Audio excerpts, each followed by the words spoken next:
తండ్రి దేవుని ఆత్మతోను సత్యంతోనూ ఆరాధించడానికి చేరువచ్చినటువంటి సహోదరి సహోదరులకు మరియు పిల్లలకు ప్రభువైన యేసుక్రీస్తు వారి నామములో వందనాలు తెలియజేస్తా ఉన్నాను.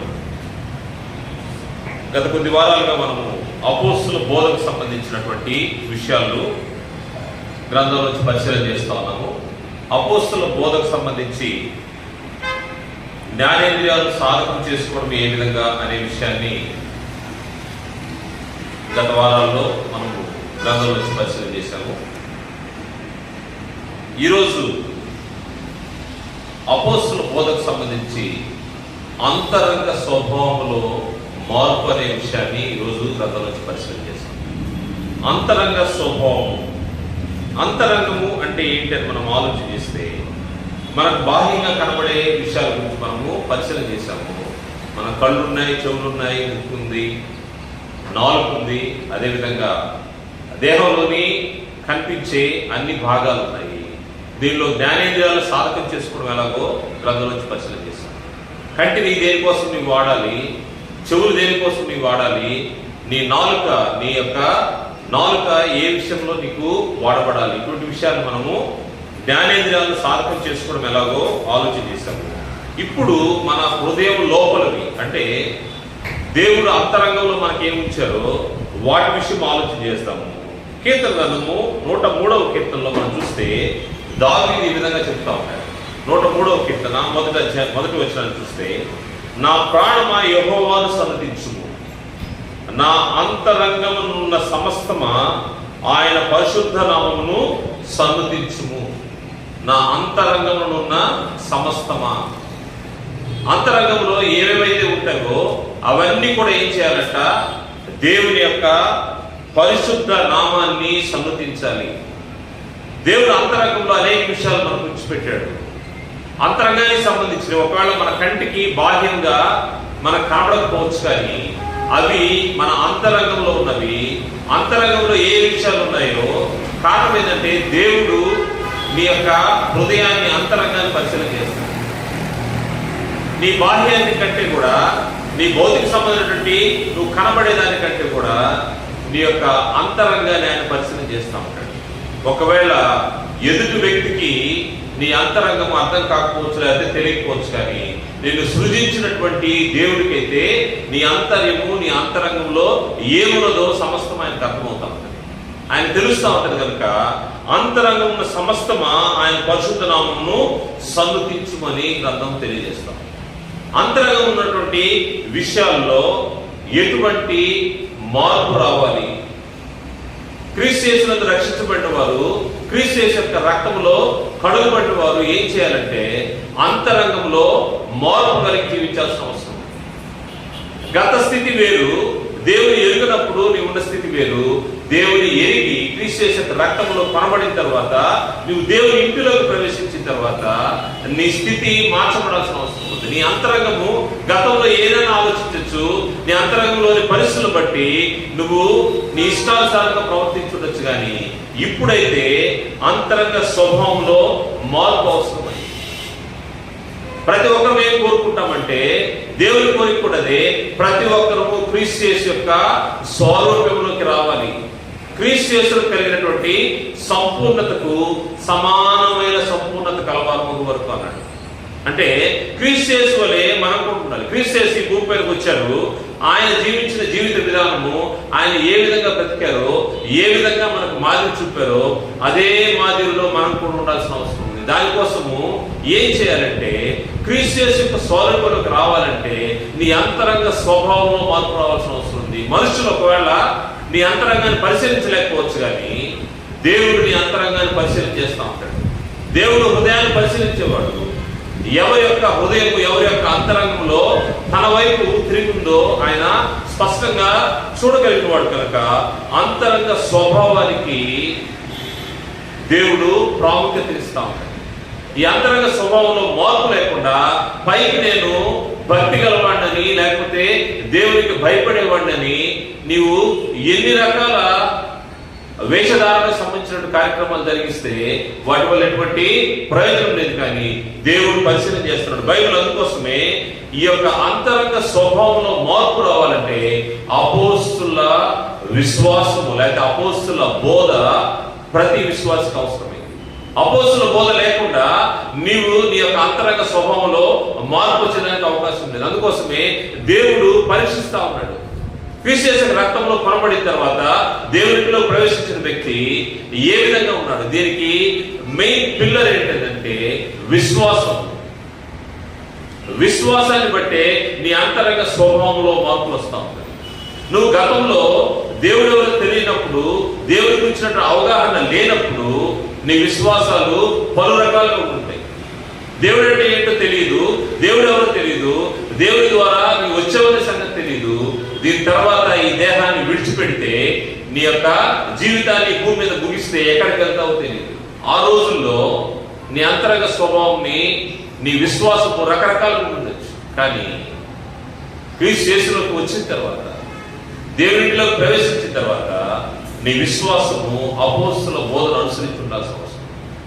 అపోస్తుల బోధ ముఖ్యంగా నీ విశ్వాసము మొట్టమొదటి మనం ఆలోచన చేస్తే ఈ విశ్వాసము నేను రక్షించినటువంటి, నేను సృజించినటువంటి దేవుని పైన నీకు విశ్వాసం ఉండాల్సిన అవసరం.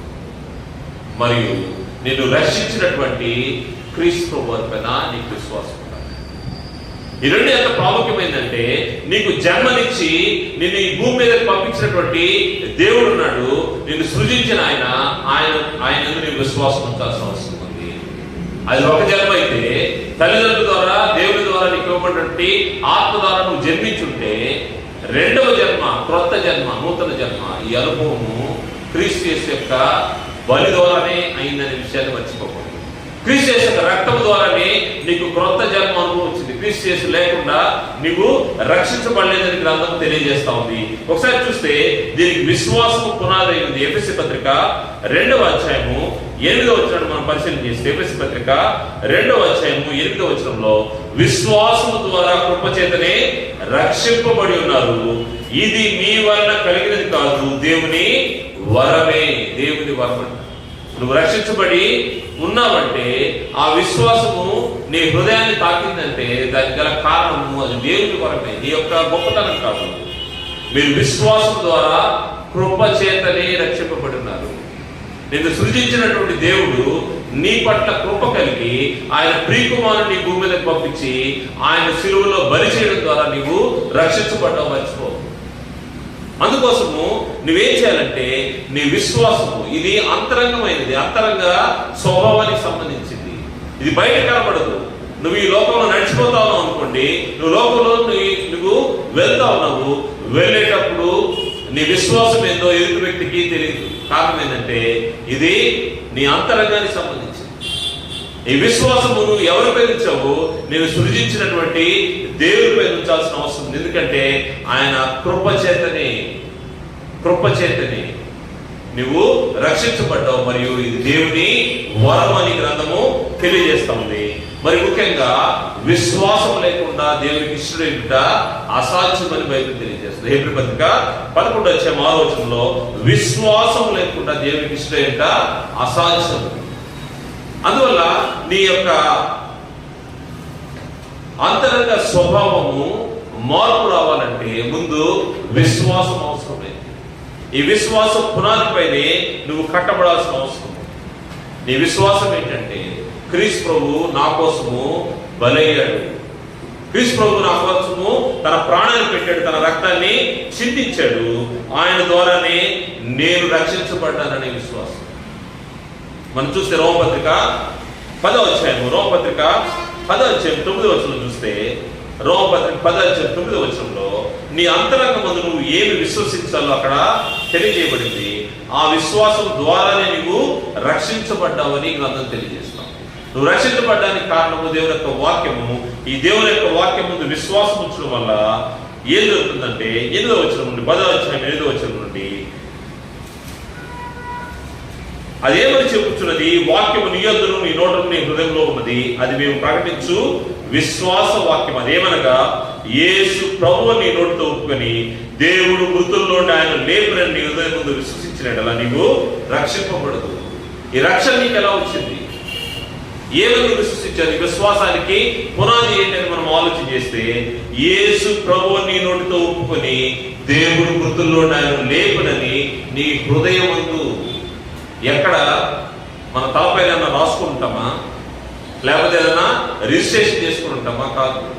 నీ హృదయం ఉంది. ఈ హృదయం ఎక్కడిది? అంతరంగంలో. నీ విశ్వాసం, నీ రక్షణ, ఇవన్నీ కూడా నీ హృదయానికి, నీ అంతరంగానికి సంబంధించింది. నీ హృదయం మందు విశ్వసించినలా నీవు రక్షింపబడదు. ఏలైనగా నీతి కలుగునట్లు మనుషుడు హృదయంలో విశ్వసించును. ఈ విశ్వాసం ఎక్కడి నుంచి స్టార్ట్ అవ్వాలి? అంతరంగానికి సంబంధించింది. ఇది హృదయంలో.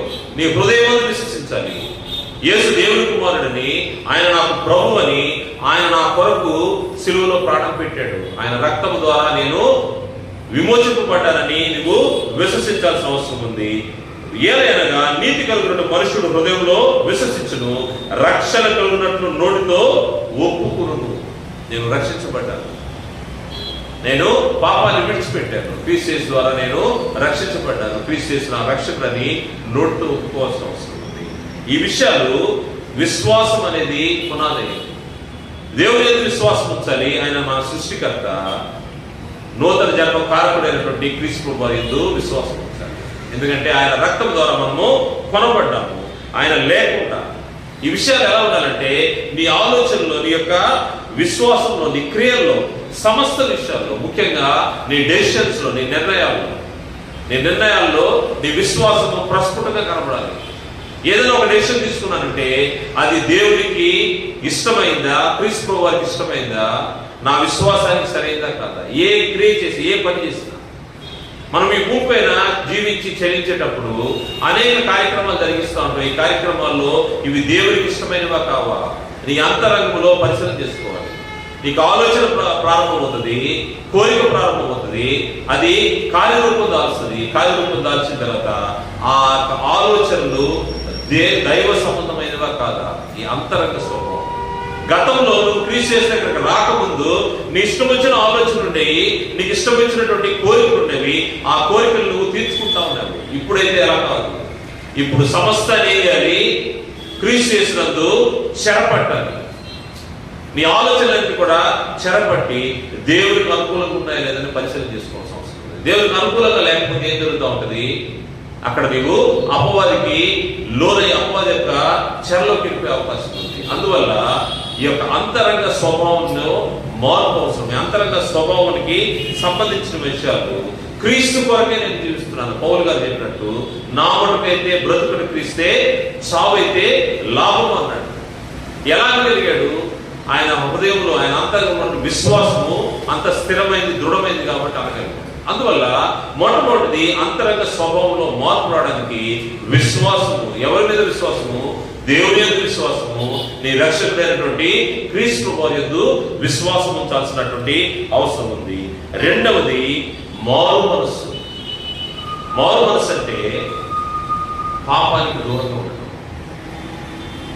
మారు మనస్సు అంటే పాపానికి దూరంగా ఉండటం, మనసుని మార్చుకోవడం. నీ మనసు గతంలో పాపానికి అనుకూలంగా పనిచేసింది. ఇప్పుడైతే నువ్వు మార్పు చెందిన వాడివి, క్రీస్తు యేసునందు రక్షించబడిన ప్రతి ఒక్కరు మార్పు చెందినవారు, మారు మనసు పొందినవారు.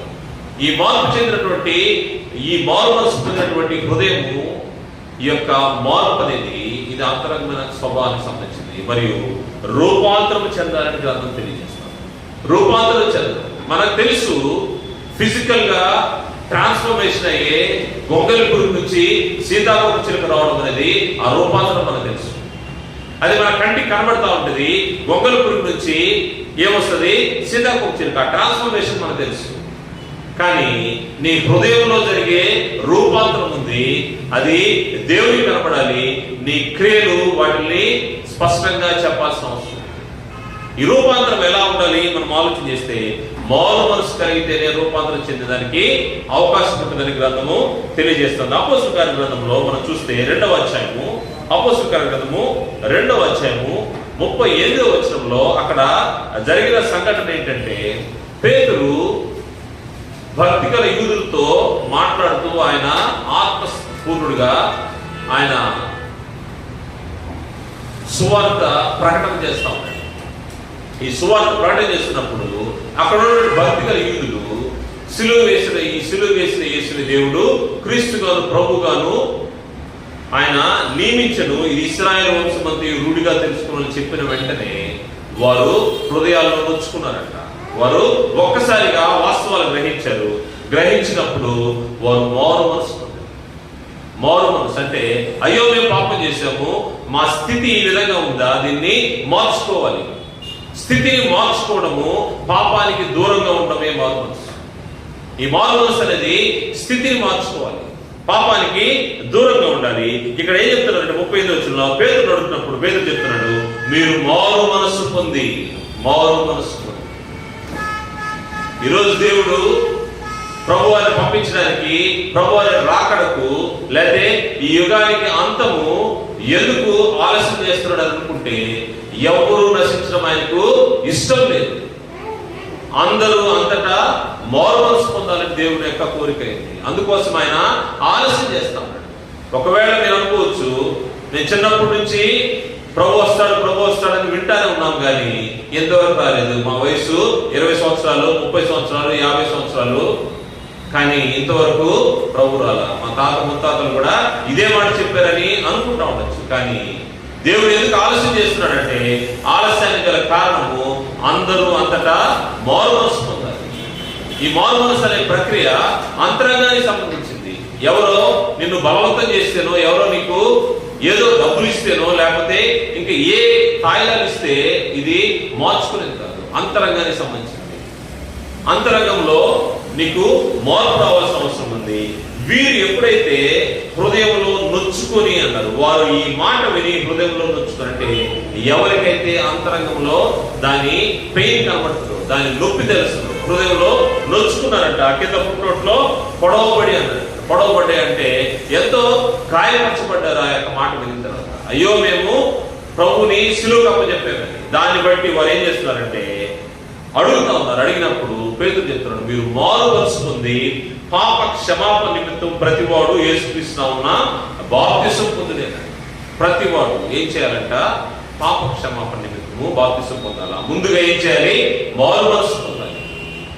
ఈ మారు మనసు రక్షించబడిన వారికైనా, లేదా రక్షించబడిన వారికి కూడా అంటే, రక్షించబడిన వారు కూడా వారి క్రియల అంతరంగ స్వభావాన్ని పరిశీలన చేసుకోవాలి. అపోస్తుల బోధ ఎవరి కోసం ఇవ్వబడిందంటే, సువార్త రూపంలో రక్షించబడిన వారికి అపోస్తుల బోధ రక్షించబడి దేవుని ఇంట్లో కొనసాగే వారికి కూడా. ఒకవేళ నీ పరిస్థితులు జారిపోతా ఉంటే మార్చుకోవాల్సిన పరిస్థితి. దానికోసమే దేవుడు వాక్యాన్ని ఇచ్చాడు. ఈ వాక్యం ద్వారా నీ హృదయము పొడవబడ్డప్పుడు, పేతురు ఏ విధంగా సువార్త మాట్లాడినప్పుడు వారు పొడవబడ్డారంట. వారి హృదయాల్లో నొచ్చుకున్నారు. దాన్ని బట్టి ఏం జరిగింది?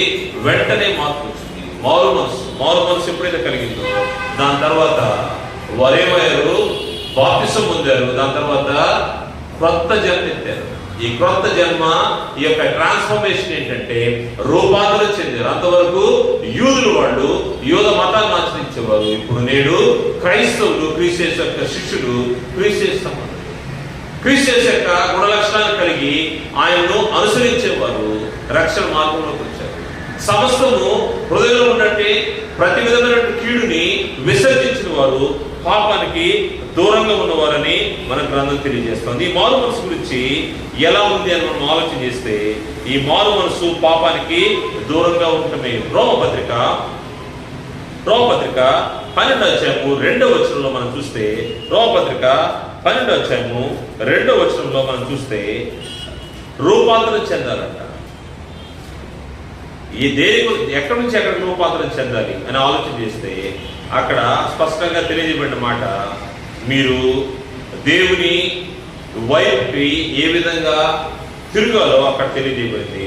కాబట్టి సహోదరులారా, 12వ అధ్యాయం 1వ వచనం చదువుతున్నాను.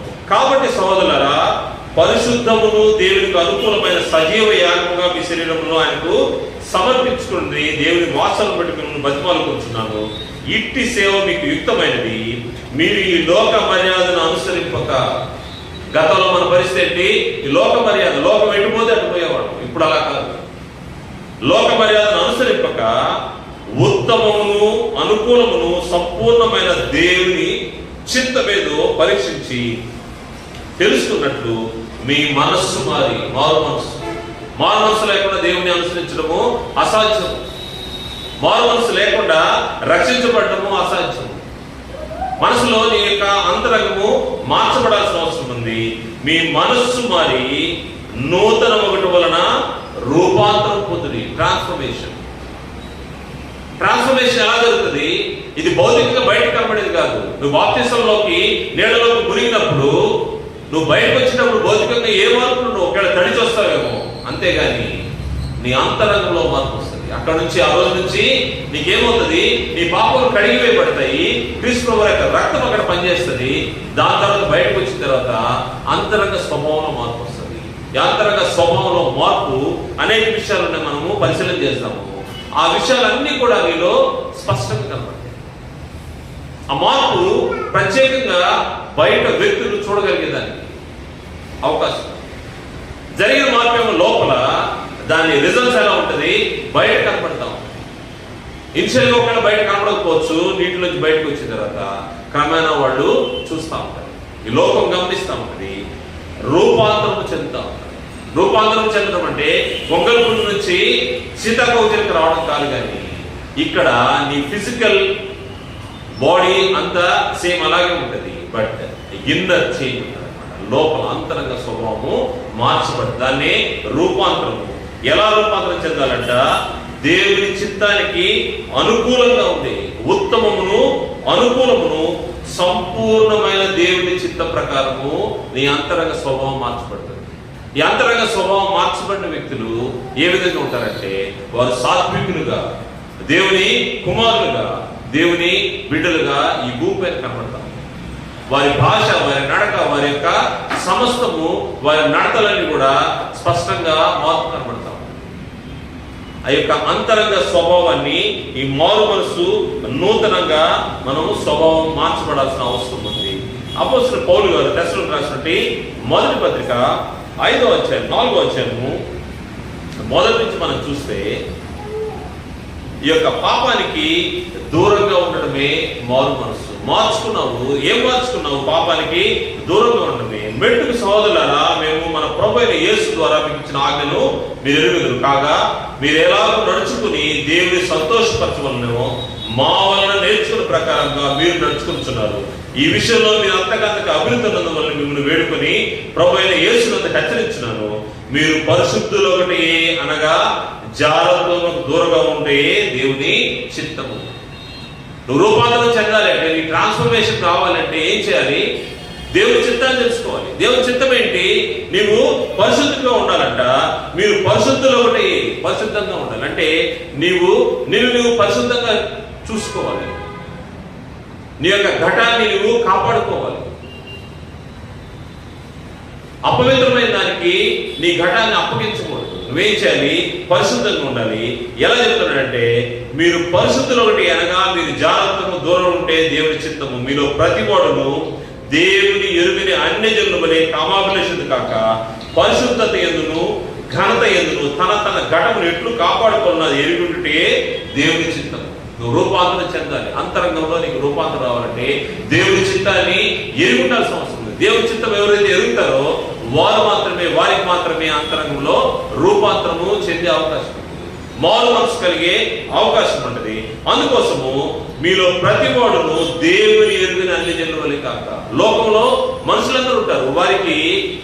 వారు చేసే కార్యక్రమాలు, వారు చేసే పనులు తప్పుగా అనిపించదు, పాపంగా అనిపించదు. వారికి ఎలా ఉంటుందంటే, వారికి మామూలుగా సర్వసాధారణంగా ఉంటుంది. కానీ దేవుని ఎదుట అవి నిన్ను అపవిత్రం చేసేది.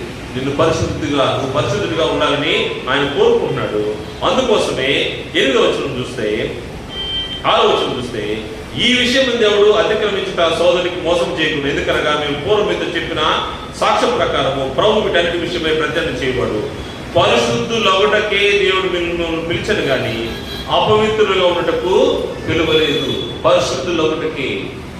క్రీస్తు యేసునందు నువ్వు రక్షించబడ్డావంటే, క్రీస్తు యేసు యొక్క సంబంధిగా ఉన్నామంటే, దానికి పరిశుద్ధులొకటి దేవుని యొక్క చిత్తము.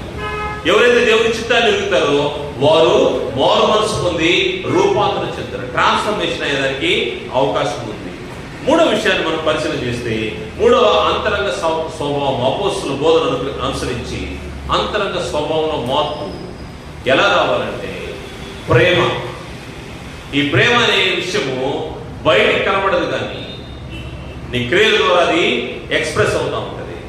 ప్రేమ ఎలా ఉండాలంటే ఎవరి పట్ల నీ ప్రేమ ఉండాలి.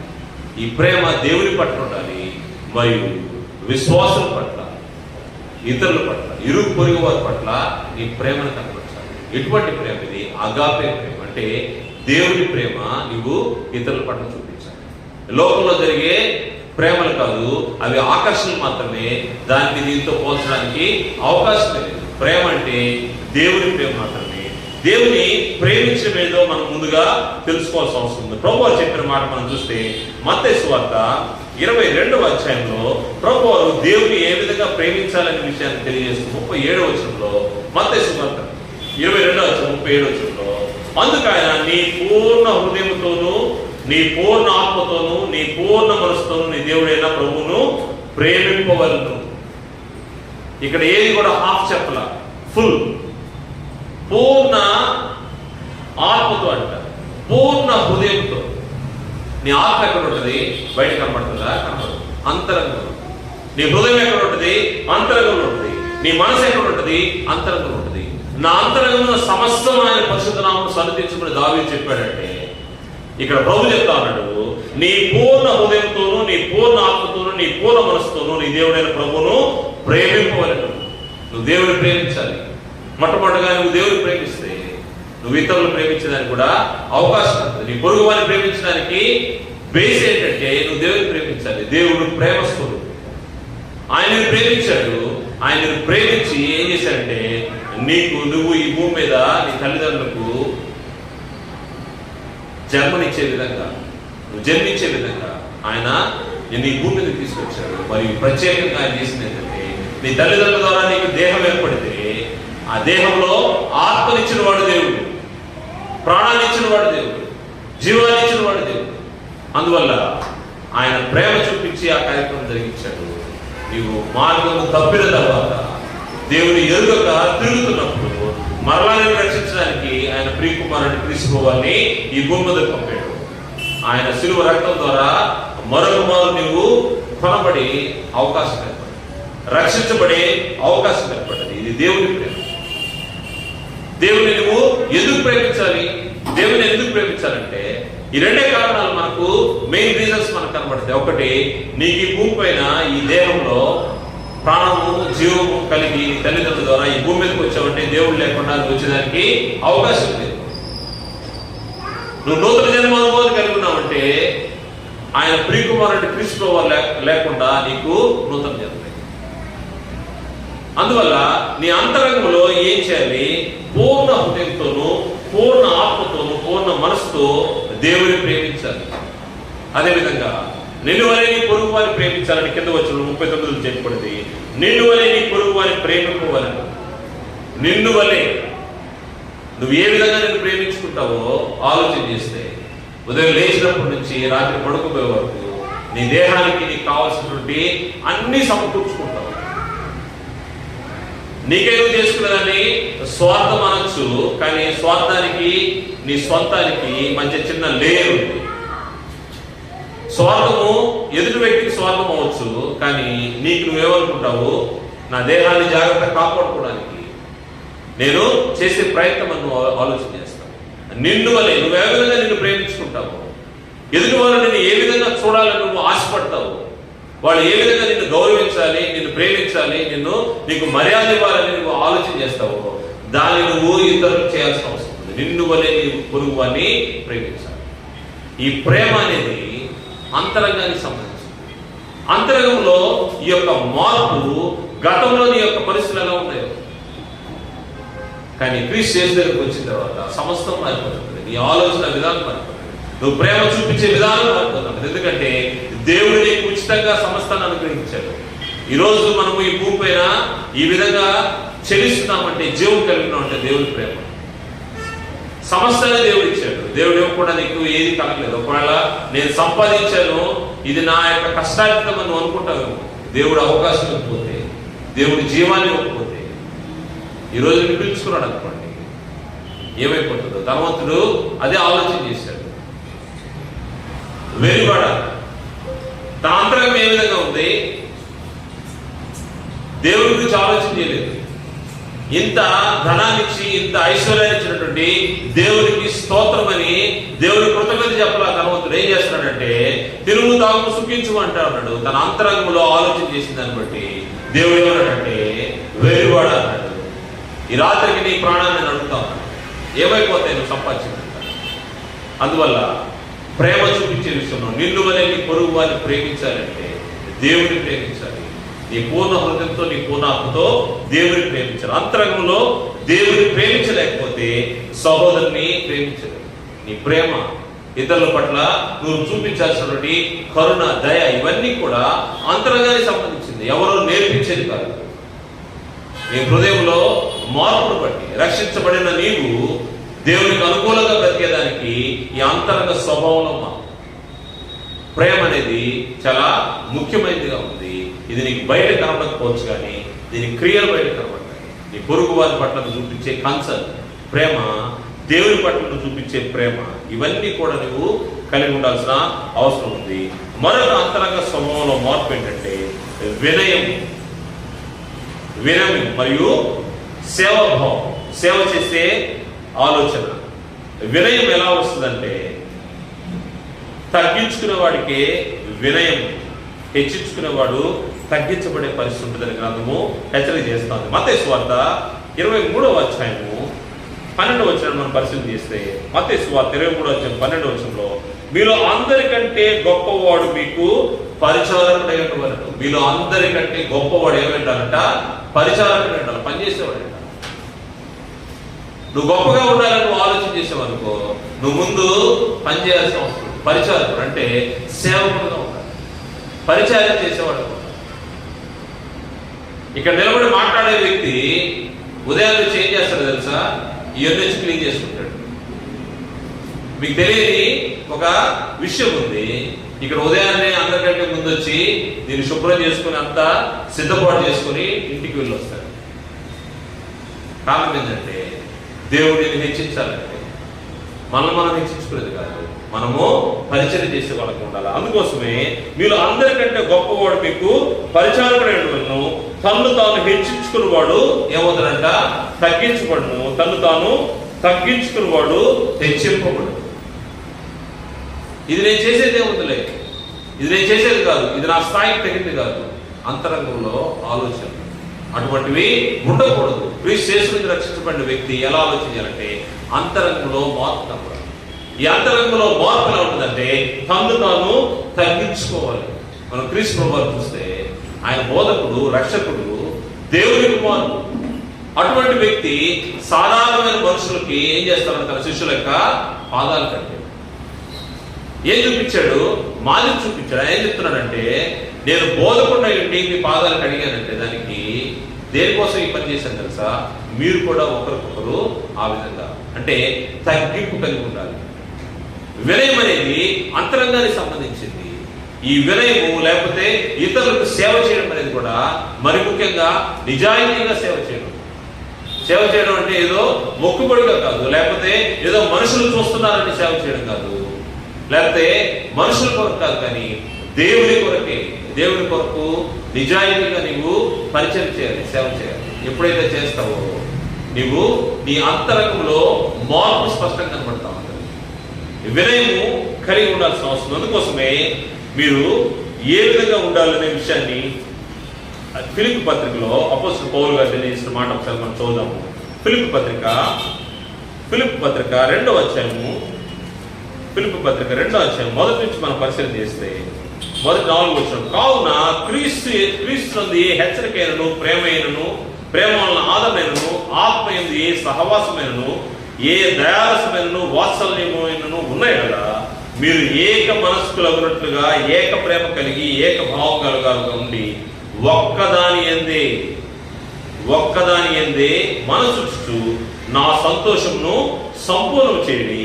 కక్ష చేతనైనను వృధాశయం చేతనైనను ఏమి చేయక వినయమైన మనస్సు గలవారై ఒకరినొకడు తనకంటే యోగ్యుడని ఎంచుచు. ఎదుటి వ్యక్తిని ఏం చేయాలంట? నాకంటే యోగ్యుడని ఆలోచన చేయాలి. వినయం కలిగి యోగ్యుడని ఎంచుకోవాలి. క్రీస్తు వారు ఎందుకు పాదాలు అడిగారు? మాదిరి చూపించడానికి. మీరు కూడా ఈ విధంగా ఒకరి పాదాలు ఒకరు కడగండి అంటే దానికి గల కారణం ఒకరినొకరు తగ్గించుకొని యోగ్యులుగా ఎంచుకుంటారు. యోగ్యులుగా ఎంచుకోవాలి. మీరు ప్రతి వాడును తన సొంత కాలను మాత్రం కాక ఇతర కాలను కూడా చూడాలని ఈ గ్రంథం తెలియజేస్తాను.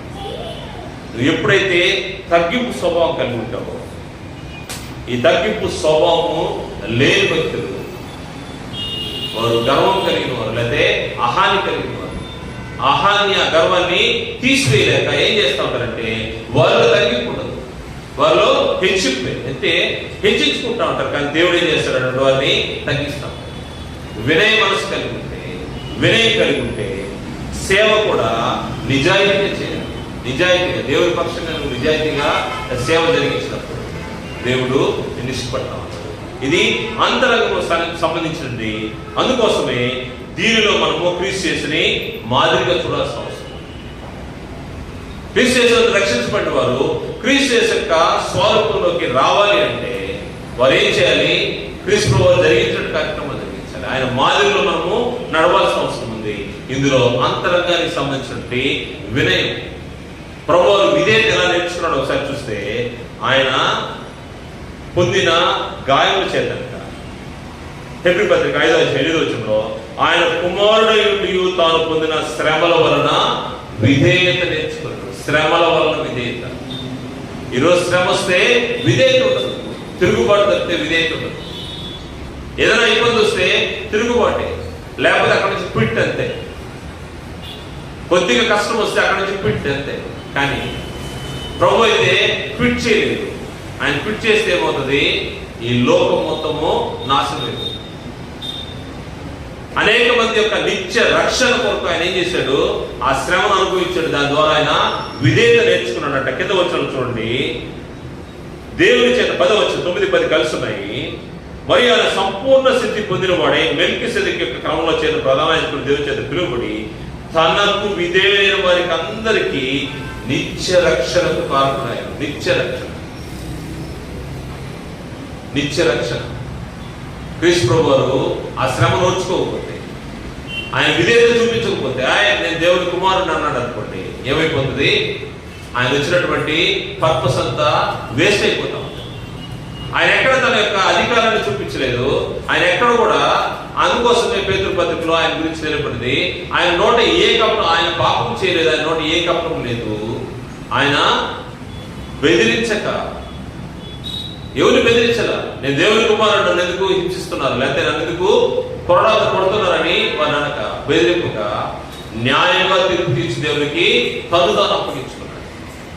ప్రభు యొక్క మాదిరి వినయం, తగ్గింపు స్వభావం, ఇవన్నీ కూడా ప్రభు తీసుకుని నేర్చుకోవాలి. మరొక ముఖ్యమైనటువంటి అంతరంగ స్వభావానికి సంబంధించిన మార్పుకు సంబంధించినటువంటి ప్రార్థనా జీవితం. ప్రార్థన జీవితము ప్రతి వ్యక్తి కలిగి ఉండాలి. నీ ప్రార్థన అందరికి కనబడేట్టు పరిశీలన చేసినట్టుగా నగర వీధుల్లో, లేకపోతే అందరికి కనబడేట్టు బాహాటం కాదు. ప్రభువు చెప్పాడు, రహస్యమందు చూస్తున్న నీ తండ్రి నీ ప్రార్థన వినాలంటే నువ్వు వెళ్ళి ఏం చేయాలంట? తలుపులు వేసుకొని నువ్వు ప్రార్థన చేయాలి. అంటే తలుపులు వేసుకొని ప్రార్థన చేయమని అంటే దానికి గల కారణము వ్యక్తిగతంగా నువ్వు ప్రార్థన చేయాలి. ఇది దేవుడికి నీకు మధ్య ఉన్నటువంటి సంభాషణ, నీ యొక్క మొర, నీ యొక్క ఆలాపన, దీనాలాపన ప్రార్థన. ఈ ప్రార్థన అంతరంగంలోంచి రావాల్సిన అవసరం ఉంది. కేవలం పెదవుల్లోంచి వచ్చేది కాదు. పెదవుల్లోంచి పదాలు పలకొచ్చేమో, వల్లించొచ్చేమో, కానీ ప్రార్థన, నీ మొర నీ హృదయాంతరంలోంచి రావాల్సిన అవసరం. అందులో అంతరంగ స్వభావంలో మార్పు. గతంలో నీవు ప్రార్థన చేసేవాడు చేయవాడు నాకు తెలియదు, కానీ క్రీస్తు యేసులోకి వచ్చిన తర్వాత, క్రీస్తు యేసు యొక్క రక్తంలో కడుగుపడిన తర్వాత నీ అంతరంగ స్వభావంలో మార్పు, ప్రార్థన జీవితం. ఈ ప్రార్థన ప్రభు వారు ఏ విధంగా ప్రార్థన చేశాడో మనం చూస్తే హెబ్రీ పత్రికలోనే 5:7 శరీరధారి అయిన జన్మలలో మహారోధంతోనూ కన్నీళ్లతోనూ తను మరణం నుండి రక్షింపగలవానికి ప్రార్థనలు యాచనలు సమర్పించి భయభక్తులు కలిగి ఉన్నందున ఆయన అంగీకరింపబడేది. మహారోధంతో ప్రార్థన చేసేవాడు. ప్రభు యొక్క ప్రేయింగ్ ప్యాటర్న్స్ చూస్తే చాలా ఆశ్చర్యంగా ఉంటాయి. ఆయన ఒంటరిగా ఏకాంతంగా వెళ్ళేవాడంట. ఆయన వేగునే ఇంకా చీకటి కాకముందే, చీకటి వెలుగు రాకముందే ఆయన వెళ్ళి ప్రార్థన చేసేవాడు. ఏకాంతంగా వెళ్ళి ప్రార్థన చేసేవాడు. అలవాటుగా కొండకు వెళ్ళి ప్రార్థన చేసేవాడు. ఆ ప్రభు గురించి, ప్రభు యొక్క ప్రార్థన గురించి, ప్రార్థన జీవితాన్ని గురించి అనేక చోట్ల మరియు శిష్యుల్ని ఆయన హెచ్చరించిన సందర్భం ఉంది. శిష్యులకి ప్రార్థన చేయడం ఎలాగో తెలియనప్పుడు ఆయన తండ్రికి ఏ విధంగా ప్రార్థన చేయాలో ఆయన నేర్పించినటువంటి సందర్భం ఉంది. అదేవిధంగా చెప్తా ఉన్నాడు. ఆయన శిలువకు ఎక్కబోతా ఉన్నాడు. ఆయన ఏం చెప్తున్నాడంటే, హృదయము సిద్ధమే కానీ శరీరము బలహీనంగా ఉంది. అందుకోసం ఏం చేయాలంటున్నాడు? ప్రార్థన చేయండి. శోధనలో ప్రవేశించుకున్నట్లు మెలకువగా ఉండి ప్రార్థన చేయండి. ఈ ప్రార్థన అంతరంగాన్ని దేవుని యొక్క సముఖంలో కుమ్మరించే విధానం. పాత నిబంధనలు అనేక మంది భక్తుల యొక్క ప్రార్థన మనం చూసాము. వారు మూలుగులతో ప్రార్థన చేశారంట. హన్నా ప్రార్థన మనకు తెలుసు. తన హృదయాంతరంగాన్ని దేవుని సముఖంలో ఉంచినటువంటి వ్యక్తి. అనేక మంది భక్తులు మనకు కనబడతారు. మనం కూడా క్రీస్తు రక్షించబడిన వారు ప్రార్థన జీవితం ఎలా ఉండాలంటే ప్రభు వారి యొక్క మాదిరిలో నడవాలి. మరియు అపోస్తల బోధ క్రమంలో మనకు ఒక హెచ్చరిక ఉంది. తెస్సలోనిక పత్రికలో మొదటి తెస్సలోనిక పత్రిక 5వ అధ్యాయము 16 నుంచి 18 వరకు ఉన్నాయి. ఏముందంటే, ఎడతెగక ప్రార్థన చేయాలని, ఎడతెగక ప్రార్థన చేయాలని గ్రంథము హెచ్చరిక చేస్తాం. 5వ అధ్యాయం 17వ వచనంలో ఎడతెగక ప్రార్థన చేయాలి. ఎడతెగక ప్రార్థన ఎడతెగక ఉండాలి. ఎడతెగక అంటే కంటిన్యూస్ గా ఉండాలని అర్థం. కంటిన్యూస్ గా ఉండే ఇంకొక మాట కూడా మనకు తప్పక ఎడతెగక చేయాలనే మాట కూడా మనకు ఇంకో చోట కనపడదు. ఏదంటే అది క్రొత్త నిబంధన చట్టం. అపోస్తలుల బోధ యందును, సహవాసం యందును, రొట్టె విరుచుట యందును, ప్రార్థన యందును ఎడతెగక ఉంది. ప్రార్థన చేసే విషయంలో ఎక్కడ కూడా మనము అలసత్వం చేయకూడదు. ఎందుకంటే దేవుని ఎదుట నీ అంతరంగ స్వభావం, నువ్వు అంతరంగాన్ని దేవునికి కనపరుచుకునేది ప్రార్థన ద్వారా. అందువల్ల ప్రార్థన చేసే విషయంలో మరియు కృతజ్ఞతలు కూడా నువ్వు చెల్లించాలి. ప్రార్థనలోనే కృతజ్ఞతాస్తులు కూడా ప్రార్థనలో భాగమైంది. నీ యొక్క సమస్తాన్ని చెల్లించేటప్పుడు ఏ విధంగా ఉండాలో చూస్తే ఫిలిప్పీ పత్రిక 4వ అధ్యాయం 6వ వచనంలో దేని గురించి చింతపడకుడు కానీ ప్రతి విషయంలోనూ ప్రార్థన విజ్ఞాపనం చేత కృతజ్ఞతాపూర్వకంగా మీ విన్నపాలు దేవునికి తెలియజేయండి. విన్నపాలు తెలియజేయడము ఎలా ఉండాలంట? దేని గురించి చింతపడకూడదంట.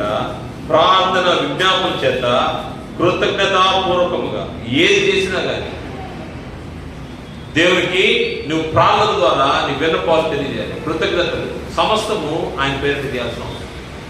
ఎప్పుడైతే మనం ఆ విధంగా మన యొక్క హృదయాంతరంగాన్ని మనము మార్పు చేసుకుంటాము, అంతరంగ స్వభావంలో మార్పు రావాలంటే నీ ప్రార్థన జీవితము గట్టిగా ఉండాలి. మరి ముఖ్యంగా ప్రార్థన ఎందుకు అవసరం అంటే దేవుని పైన ఆధారపడేదానికి అది సూచన. సహజంగా మనకి ఏదైనా అవసరం వచ్చింది, మనకేదైనా ఇబ్బంది వచ్చింది, మనకేదైనా సమస్య వచ్చింది, ఏం చేస్తాం? వెంటనే చిన్నపిల్లలు అయితే తల్లిదండ్రులు చెప్తారు, పెద్దవారైతే కుటుంబంలో భార్య భర్త వాళ్ళు చర్చించుకుంటారు. ఇంకా బాగా స్నేహితుల పైన ఆధారపడతాం. ఎందుకంటే ఇంట్లో చెప్పని కూడా, తల్లిదండ్రులు చెప్పని కూడా ఎవరితో షేర్ చేసుకుంటారు?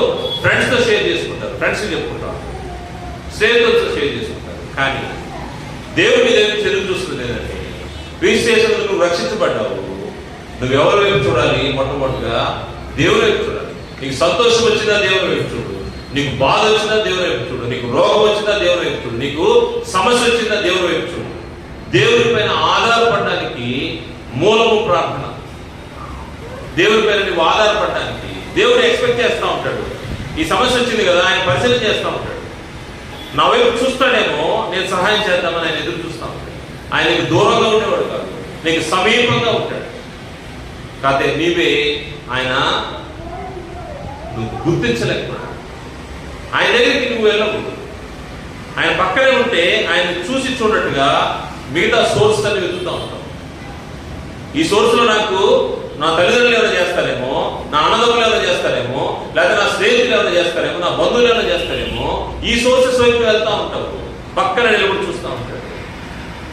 ఆయన పరుగు వెళ్తూ ఉంటాడు. ఆ శబ్దాన్ని విని నువ్వు తీయాల్సిన అవసరం. దేవుని పైన ఆధారపడడం అనేది ప్రార్థన ద్వారా వస్తాం. ఈ ప్రార్థన జీవితము ఉంటేనే ఈ అంతరంగము స్వభావం మార్చబడేది నీ ప్రార్థనా జీవితాన్ని బట్టి. దేవుని పైన ఆధారపడడం చూస్తే అనేక మంది భక్తులు వారి సమస్య వచ్చినప్పుడు దేవునికి ఆశ్రయించి దేవుని ద్వారా మేలు పొందిన వారు మనకు కనబడుతుంటారు. ముఖ్యంగా ఇశ్రాయేలు రాజుల యొక్క గ్రంథాలు మనం చదువుతున్నప్పుడు, వారి జీవితాలు చదువుతున్నప్పుడు, వారి యొక్క సమస్యల్లో వారు దేవుని ఆశ్రయించిన ప్రతిసారి, దేవుని దగ్గర విచారణ చేసిన ప్రతిసారి వారు విజయాన్ని పొందినటువంటి సందర్భాలు ఎక్కువ కనబడుతున్నాయి. దేవుని యొక్క విచారణ చేయకుండా ఇతరులపైన ఆధారపడినప్పుడు, ఇతర రాజులపైన ఆధారపడినప్పుడు, ఇతర సైన్యం పైన, లేకపోతే వేరే దానిపైన, లోకం పైన ఆధారపడినప్పుడు వారు కూలిపోయారు. ఇవన్నీ మనకు ఉదాహరణగా మనకు కనబడుతున్నాయి. అందుకోసము దేవుని పైన ఆధారపడడానికి మరి ముఖ్యంగా స్థిరమైనటువంటి ప్రార్థన జీవితాన్ని మనము కలిగి ఉంటే ఏమవుతుందంటే దేవుని పైన ఆధారపడడం ఏంటో మనకు తెలుస్తుంది. మరి ముఖ్యంగా దేవుని చిత్తాన్ని గ్రహించేది కూడా మనకు అర్థమవుతుంది. నువ్వు ప్రార్థన చేస్తా ఉన్నావు, నువ్వు ప్రార్థన చేసినప్పుడు దేవుని చిత్తానుసారంగా ప్రార్థన చేస్తున్నావు లేదనే విషయము నీ అంతరంగాన్ని తెలుస్తూ ఉంటుంది. నువ్వు అడిగే విషయము అది దేవునికి అనుకూలమైందా కాదనేది వెంటనే తెలిసిపోద్ది. దాని గురించి అడగడం మానుకుంటావు. ఎప్పుడైతే అది నీ యొక్క కోరిక అయితే దాన్ని మానుకునేదానికి అవకాశం ఉంటుంది. అది నీ అవసరం అయితే దేవుడు గుర్తిస్తూ ఉంటాడు. నీ అవసరంలో ఎటువంటి ఇబ్బంది ఉంటుంది, కానీ నీ కోరికలు మాత్రం దేవుడు తీర్చడు. అవి న్యాయమైనవి అయితే ఆయన పిలుస్తాడు. అందువల్ల మనము ప్రార్థన చేస్తూ ఉంటే మనకే తెలుస్తూ ఉంటుంది మన అంతరంగంలో నేను అడిగేది సరైనది కాదని నీకే అర్థమైపోద్ది. No need to expect any answer from God. ఎందుకంటే ఆయన దగ్గర ఎటువంటి ఆన్సర్ అవసరం లేదు, నీకే తెలిసిపోతా ఉంటుంది. అప్పుడు ఏం చేసుకోవచ్చు, నేను అడిగేది నా ఇష్ట ప్రకారం అడుగుతున్నాను, దేవుని చిత్త ప్రకారం అడగలేదని అర్థమైపోతాను. మరియు ఇంకొక అంతరంగ స్వభావం ఏంటంటే విధేయత. దేనికి విధేయత?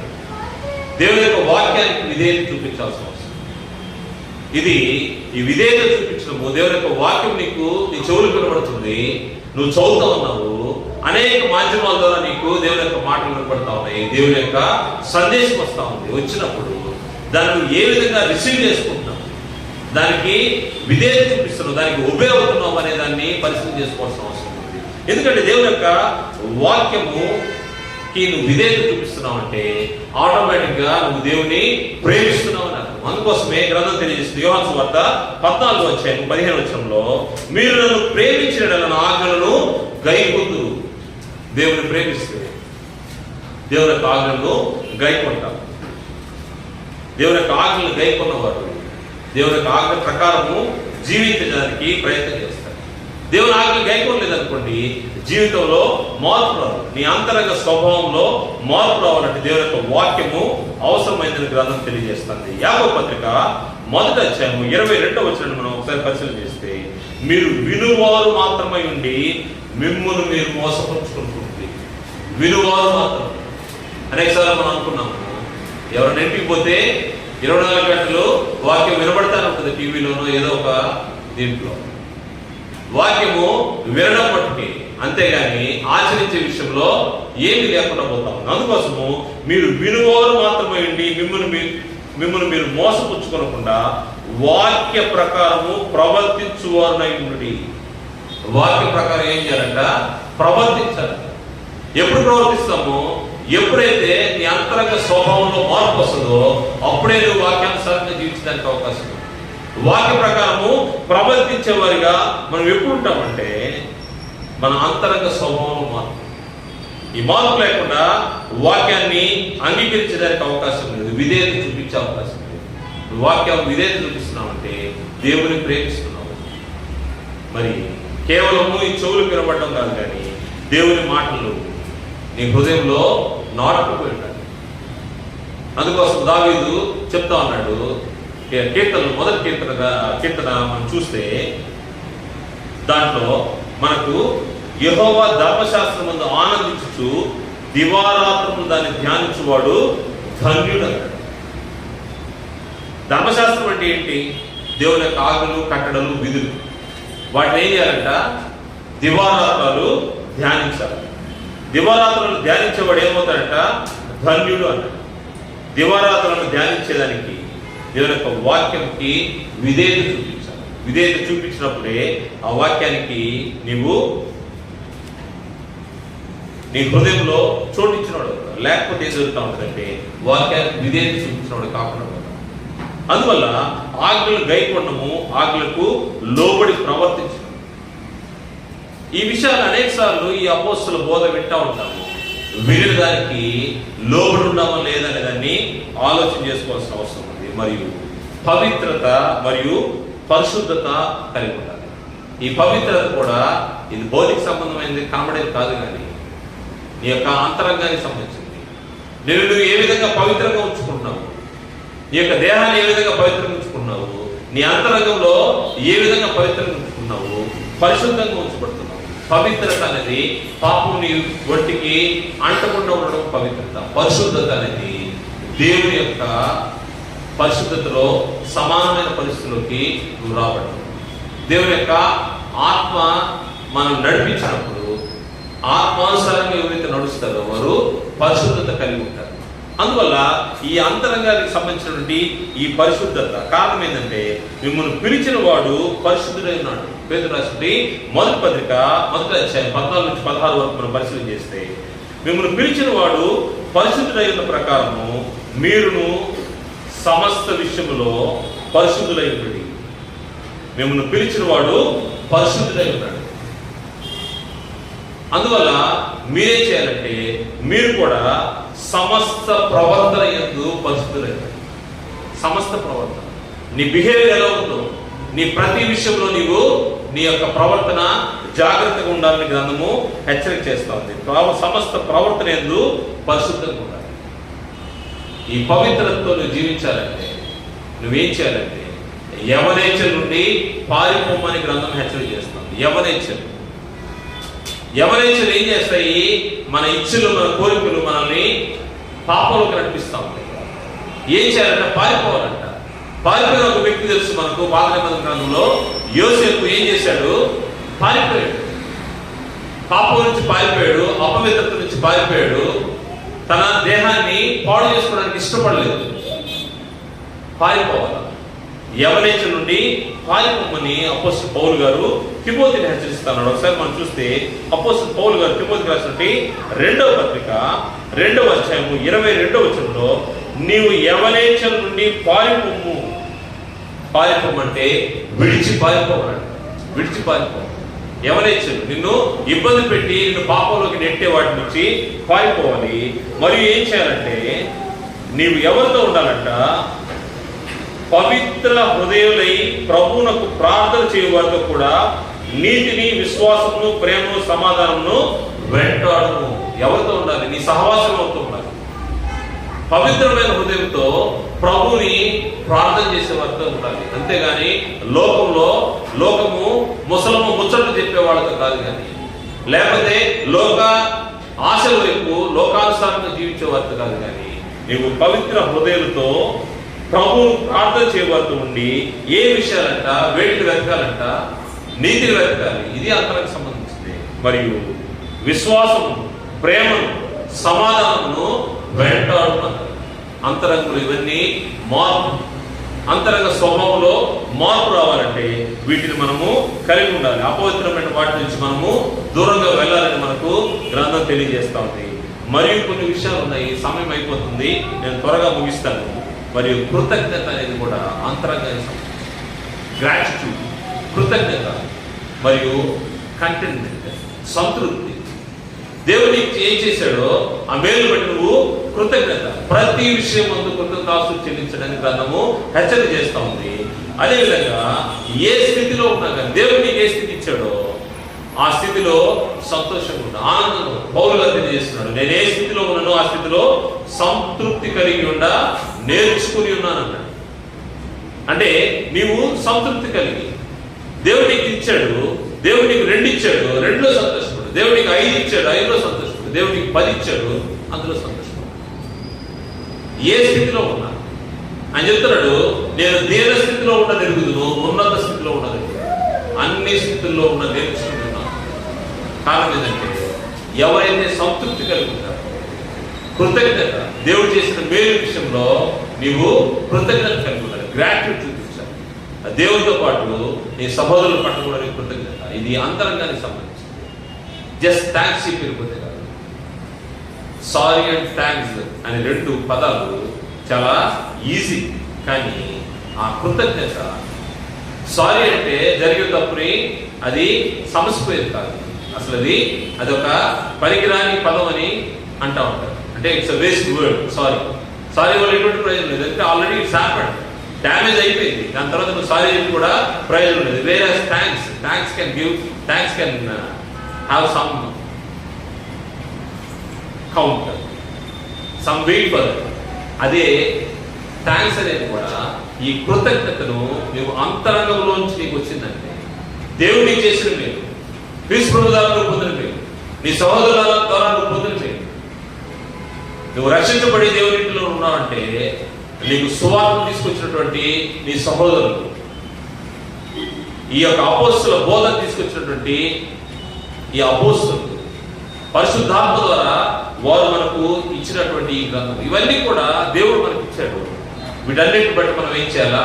కృతజ్ఞతాస్తులు చెల్లించాలి. ప్రతి విషయం దేవుడు చేసిన ప్రతి మేలుకి మనము కృతజ్ఞతలు చెల్లించాల్సిన అవసరం ఉంది. మరియు ఆత్మఫలం కలిగి ఉండాలి. ఆత్మఫలం అంటే మనకు తెలుసు ఎన్ని విషయాలు అక్కడ ఉన్నాయో. గలతీ పత్రిక ఒకసారి చూసుకుందాము. గలతీ పత్రిక 5వ అధ్యాయంలో, గలతీ పత్రిక 5వ అధ్యాయం 22-23 వచనాలు మనం పరిశీలన చేస్తే, అయితే ఆత్మఫలం ఏమనగా ప్రేమ, సంతోషము, సమాధానము, దీర్ఘశాంతము, దయాళత్వము, మంచితనము, విశ్వాసము, సాత్వికము, ఆశానిగ్రహము, ఇవన్నీ కలిగి ఉండాలి. ఇవన్నీ కూడా అంతరంగానికి సంబంధించింది. వీటన్నిటిలో నీకు మార్పు కలగాలి. గతంలో ఉన్నావు, అప్పటికిప్పటికి మార్పు ఉండాలి. వీటిలో ప్రేమ, గతంలో నువ్వు ప్రేమ చూపించేవాడు కాదు, ఇప్పుడు నువ్వు ప్రేమ కలిగి ఉంటావు. గతంలో నీవు ఒక రకమైనటువంటి పాప భారాన్ని మోస్తా ఉన్నావు, ఇప్పుడు అవన్నీ కూడా పాప సంఖ్యల నుంచి విడిపించబడ్డావు. ఇప్పుడు నీకు సంతోషం ఉంది, నీకు జాయ్, సంతోషం ఉంది. ఈ సంతోషం, ప్రేమ, సంతోషం మరియు సమాధానము, దేవునితో నీకు తెగిపోయిన సమాధానము మళ్ళా పునరుద్ధరించబడింది క్రీస్తు యేసు ద్వారా. మరియు దీర్ఘశాంతము, దయాళత్వం, మంచితనం, విశ్వాసం, సాత్వికము, ఆశానిగ్రహం, ఇవన్నీ కూడా అంతరంగంలో మార్పు, అంతరంగ స్వభావంలో మార్పు దేవుడు కోరుకుంటా ఉన్నాడు. కోరుకున్నటువంటి ఇటువంటి వాతావరణంలో ఆత్మఫలాన్ని ఫలించాలి. దానికోసం నువ్వేం చేయాలంటే, దేవుడు నీకు అనుగ్రహించినటువంటి పరిశుద్ధాత్మ అనే వరాన్ని బాప్తిసం తీసుకున్న రోజు నీకు ఇచ్చాడు. ఆ పరిశుద్ధాత్మ అనే వరాన్ని ఏం చేయాలి? పరిశుద్ధాత్మ యొక్క గైడెన్స్, పరిశుద్ధాత్మని నీకు ఈ గుణ లక్షణాలు అవలంబించడానికి అలో చేయాల్సిన అవసరం ఉంది. మేము ఏం చేస్తామంటే పరిశుద్ధాత్మని సర్ప్రెస్ చేస్తాం, పరిశుద్ధాత్మని అణిచివేస్తాం, దుఃఖపరుస్తాం. దాని ద్వారా మన కోరికలు తీర్చుకుంటాం. కానీ పరిశుద్ధాత్మను దుఃఖపరచకూడదు. పరిశుద్ధాత్మ నీలో ఆత్మఫలము ఫలించడానికి దానికి తగిన విధంగా నీవు జీవించాల్సిన అవసరం ఉంది. మరియు సువార్త మరియు క్రీస్తు యేసునకు శిష్యులుగా తయారు, ఇవి కూడా నీ అంతరంగ స్వభావంలో. పౌలు గారు చెప్తున్నారు, సువార్త గురించి నేను సిగ్గుపడువాడు కాదు, ఎందుకంటే దాంట్లో దేవుడి శక్తి ఉంది. దాన్ని గ్రహించినటువంటి ఆయన చెప్తా ఉన్నాడు. ప్రభు వారు తన శిష్యుల్ని పంపిస్తూ ఆయన చెప్తున్నాడు, మీరు సర్వలోకములకు వెళ్ళి సర్వ సృష్టికి ఏం చేయమన్నాడు? సువార్తను ప్రకటించు. సువార్త ప్రకటన చేయడము నీ అంతరంగానికి సంబంధించింది. అంతరంగంలో నీ యొక్క ఆలోచనలు, నేను దేవుని పనితో సువార్తకు వెళ్ళాలి అని నీ యొక్క హృదయంలో నిశ్చయించుకోవాలి. స్ట్రాంగ్ డిజైర్ ఉండాలి, నీకు కోరిక ఉండాలి. దాని విషయంలో నీవు దృఢంగా ఉండాలి. దేవుని పని జరిగించాలి. నీకు ఆజ్ఞ ఇవ్వబడింది, సర్వలోకానికి వెళ్ళి సర్వసృష్టికి సువార్త ప్రకటించండి అంటే, కనీసము పక్కింటి వాళ్ళతో చెప్పడానికి మనం ఇష్టపడలేదంటే దానికి గల కారణము నీ అంతరంగ స్వభావంలో మార్పు లేదు. మరియు మీరు సర్వజనుల్ని ఏం చెప్పాడు? శిష్యులుగా చేయండి. నువ్వు చూస్తే మత్తయి సువార్త 28:19 సమస్త జనులు మీరు వెళ్ళి సమస్త జనులను శిష్యులుగా చేయండి. ఈ రెండు కార్యక్రమాలు అంతరంగం నుంచి నీకు సీరియస్ గా తీసుకోవాల్సిన అవసరం. అంతరంగ స్వభావంలో మార్పులు లేకపోతే దేవుని ప్రేమించేవాడి కాకుండా, ప్రేమ యందు మనము విశ్వాసమందు దేవుని ప్రేమించే విషయంలో, విశ్వాసంలో రూపాంతరం చెందే విషయంలో, మారు మనసు కలిగిన విషయంలో, తర్వాత వినయం, నిజాయితీగా సేవ చేయడం, ఈ విషయాల్లో, దాని తర్వాత ప్రార్థన, మరి ముఖ్యంగా దేవుని పైన ఆధారపడడం, దాని తర్వాత దేవుని వాక్యానికి విధేయత చూపించడం, ఈ విధంగా అనేక విషయాలు మనం ఈరోజు గ్రంథంలో పరిశీలన చేశాము.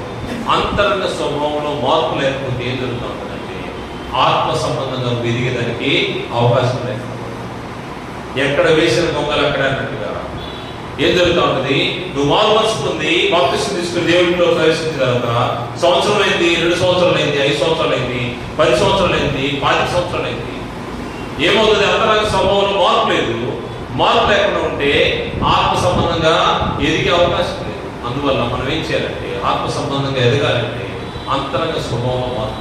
అపోస్తలుల బోధ క్రమంలో చెప్పబడినటువంటి ఈ విషయాలన్నీ కూడా మనము పరిశీలన చేసుకుని నా అంతరంగం ఉన్న సమస్తం ఆయన పరిశుద్ధ నామమున సమర్పించి అంతరంగంలో ఉండే అన్ని విషయాల్లో మనము ఏం చేయాలి? సాధన చేయాల్సిన అవసరం, ట్రైన్ చేయాలి. మన అంతరంగాన్ని మనం ట్రైన్ చేయాలి. జ్ఞానేంద్రియాలు సాధకం చేసుకున్నట్టుగా అంతరంగాన్ని కూడా ట్రైన్ చేస్తే ఏమవుతుందంటే దేవునికి అనుకూలంగా, దేవుని చిత్తానికి అనుకూలంగా మనము జీవించడానికి అవకాశం ఉంటుంది. ఎవరైతే దేవుని చిత్తానికి అనుకూలంగా జీవించి తమ విశ్వాస యాత్రను ముగిస్తారో వారు ఎక్కడ ఉంటారు? నిత్యంలో ఉంటారు. దేవుడితో ఆయన కుమారుతోనూ యుగయుగాలు ఉంటారు. ఊపిరి వచ్చి తప్పించబడి దేవుడి దగ్గర క్షేమంగా ఉంటారు కనుక అటువంటి భాగ్య స్థితిలోకి మనం అందరం వెళ్ళాలని ప్రభువుపేట మనం చేస్తూ ముగిస్తున్నాను. అందరికీ వందనాలు తెలియజేస్తాను.